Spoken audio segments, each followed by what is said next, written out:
ನನ್ನೆಲ್ಲ ಪ್ರೀತಿಯ ಬಂಧುಗಳಿಗೆ ನಮಸ್ಕಾರ. ಯೂತ್ ಮೋಟಿವೇಶನ್ ಕನ್ನಡ ಚಾನೆಲ್ಗೆ ನಿಮಗೆಲ್ಲರಿಗೂ ಪ್ರೀತಿಯ ಸ್ವಾಗತ. ಇವತ್ತು ಟಾಪಿಕ್ ಏನೆಂದರೆ ಮೊಟ್ಟೆ ತಿನ್ನುವುದರಿಂದ ಮನುಷ್ಯನ ದೇಹಕ್ಕೆ ಆಗುವ ಲಾಭಗಳು ಯಾವುವು? Egg benefits. ಮೊಟ್ಟೆಯನ್ನು ಯಾವ ರೀತಿ ತಿನ್ನಬೇಕು ಹಾಗೂ ಎಷ್ಟು ತಿನ್ನಬೇಕು ಗೊತ್ತಾ? ಮೊಟ್ಟೆಗಳನ್ನು ಸೂಪರ್ ಫುಡ್ ಎಂದು ಪರಿಗಣಿಸಲಾಗುತ್ತದೆ. ಮೊಟ್ಟೆಯಲ್ಲಿ ದೇಹಕ್ಕೆ ಬೇಕಾಗುವ ಎಲ್ಲಾ ಪೋಷಕಾಂಶಗಳಿವೆ. ಮೊಟ್ಟೆಯ ಬಿಳಿ ಅಥವಾ ಹಳದಿ ಭಾಗವನ್ನು ಇವುಗಳಲ್ಲಿ ಯಾವುದು ಆರೋಗ್ಯಕರ? ಮೊಟ್ಟೆಯನ್ನು ಬೇಯಿಸಿ ತಿನ್ನಬೇಕೆ ಅಥವಾ ಹುರಿದು ತಿನ್ನಬೇಕೆ? ಯಾವಾಗ ಮತ್ತು ಹೇಗೆ ತಿನ್ನಬೇಕು? ದಿನಕ್ಕೆ ಎಷ್ಟು ಮೊಟ್ಟೆಗಳನ್ನು ತಿನ್ನಬೇಕು? ಮೊಟ್ಟೆಯನ್ನು ತಿನ್ನುವುದರಿಂದ ಯಾವೆಲ್ಲ ಪ್ರಯೋಜನಗಳಿವೆ? ಹೀಗೆ ಮೊಟ್ಟೆಗಳನ್ನು ತಿನ್ನುವ ಬಗ್ಗೆ ಅನೇಕರಲ್ಲಿ ಪ್ರಶ್ನೆಗಳಿರುತ್ತವೆ. 1. ಅಮೈನೋ ಆಮ್ಲಗಳು ಸಾಕಷ್ಟಿದೆ. ಮೊಟ್ಟೆಗಳನ್ನು ಸೂಪರ್ ಫುಡ್ ಎಂದು ಕರೆಯಬೇಕು. ಇದು ಮುಖ್ಯವಾಗಿ ಎಲ್ಲಾ 9 ಅಗತ್ಯ ಅಮೈನೋ ಆಮ್ಲಗಳನ್ನು ಸಾಕಷ್ಟು ಪ್ರಮಾಣದಲ್ಲಿ ಒಳಗೊಂಡಿರುತ್ತದೆ. ಇದು ದೇಹವು ಸ್ವಂತವಾಗಿ ಮಾಡಲು ಸಾಧ್ಯವಿಲ್ಲ.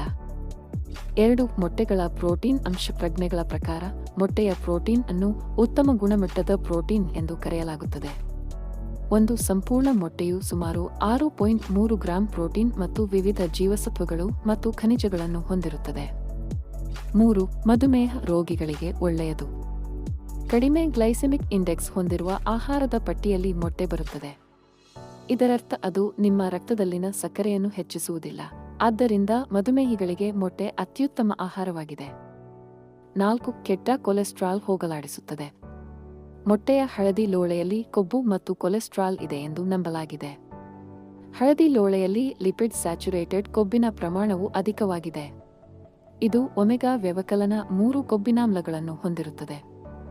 5. ತೂಕ ನಷ್ಟಕ್ಕೆ ಸಹಕಾರಿ. ಮೊಟ್ಟೆಯು ತೂಕವನ್ನು ಕಡಿಮೆ ಮಾಡಲು ಸಹಾಯಕವಾಗಿದೆ ಏಕೆಂದರೆ ಇದರಲ್ಲಿ ಪ್ರೋಟೀನ್ ಕಂಡುಬರುತ್ತದೆ. ಇದು ನಿಮ್ಮ ಹೊಟ್ಟೆಯನ್ನು ದೀರ್ಘಕಾಲದವರೆಗೆ ತುಂಬಿರುವಂತೆ ಮಾಡುತ್ತದೆ. 6. ಒಂದು ದಿನದಲ್ಲಿ ಎಷ್ಟು ಮೊಟ್ಟೆಗಳನ್ನು ತಿನ್ನಬೇಕು? ಮೊಟ್ಟೆಗಳನ್ನು ತಿನ್ನಲು ಉತ್ತಮ ಸಮಯವೆಂದರೆ ಬೆಳಗಿನ ಉಪಾಹಾರದಲ್ಲಿ. ಯಾಕೆಂದರೆ ಹೆಚ್ಚಿನ ಕೊಬ್ಬು ಮತ್ತು ಪ್ರೋಟೀನ್ ಸಂಯೋಜನೆಯು ದಿನವಿಡೀ ನಿಮ್ಮನ್ನು ಶಕ್ತಿಯುತವಾಗಿರಿಸುತ್ತದೆ ಮತ್ತು ಚಯಾಪಚಯವನ್ನು ಹೆಚ್ಚಿಸಲು ಕೆಲಸ ಮಾಡುತ್ತದೆ. ಆರೋಗ್ಯವಂತ ವ್ಯಕ್ತಿಯು ಬೆಳಗಿನ ಉಪಾಹಾರದಲ್ಲಿ 2 ಮೊಟ್ಟೆಗಳನ್ನು ತಿನ್ನಬೇಕು. 7. ಮೊಟ್ಟೆಗಳನ್ನು ಹೇಗೆ ತಿನ್ನಬೇಕು? ನಿಮ್ಮ ಆಹಾರದಲ್ಲಿ ಮೊಟ್ಟೆಗಳನ್ನು ಸೇರಿಸಲು ಉತ್ತಮ ಮಾರ್ಗವೆಂದರೆ ಆಮ್ಲೆಟ್, ಬೇಯಿಸಿದ ಅಥವಾ ಸ್ಕ್ರಾಂಬಲ್ಡ್ ಮಾಡುವುದು. ನೀವು ತೂಕ ಇಳಿಸಿಕೊಳ್ಳಲು ಪ್ರಯತ್ನಿಸುತ್ತಿದ್ದರೆ ಈ ವಿಧಾನಗಳು ನಿಮಗೆ ಉತ್ತಮವಾಗಿವೆ. ಆದಾಗ್ಯೂ ನೀವು ವಿವಿಧ ಮೊಟ್ಟೆ ಭಕ್ಷ್ಯಗಳನ್ನು ಸಹ ಮಾಡಬಹುದು. ಇನ್ನಷ್ಟು ಹೆಚ್ಚಿನ ಹೆಲ್ತ್ ಟಿಪ್ಸ್ಗಳಿಗಾಗಿ ನಮ್ಮ ಚಾನೆಲ್ ಫಾಲೋ ಮಾಡಿ. ಧನ್ಯವಾದಗಳು. ಜೈ ಹಿಂದ್, ಜೈ ಕರ್ನಾಟಕ ಮಾತೆ.